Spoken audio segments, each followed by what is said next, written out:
এবার আমরা পুরীর ট্রেন ধরবো। বিকেলবেলা আমরা সবাই সেজে গুজে বেরিয়ে পড়লাম ভগবান দর্শনের জন্য। আর এই ছোট ছানাগুলো এরা তো মোটামুটি খুব আনন্দই করছে। এখন টোটোতে বসে এদের একটু ঘুম ঘুম পাচ্ছে, যদিও এই মুহূর্তে ওরা কোনো দুষ্টুমি করছে না।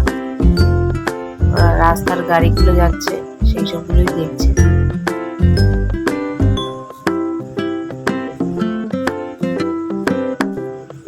এখন আমরা প্রায় মন্দিরের কাছে এসে গেছি। টোটো থেকে নেমে এখন হেঁটে যাচ্ছি মন্দিরের কাছে।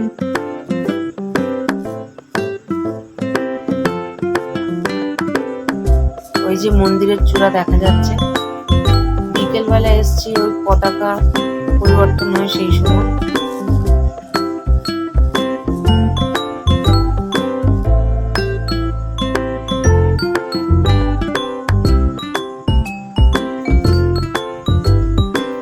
তবে বিকেলবেলা আসলে কি হয়, ভগবান দর্শনটা খুব সুন্দরভাবে করা যায়।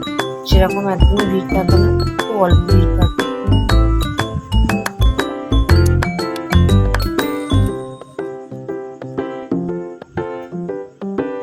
এখন ভগবান দর্শন করে আমরা এখন বেরিয়ে পড়েছি, যাবো এবার স্বর্গদ্বারের কাছে।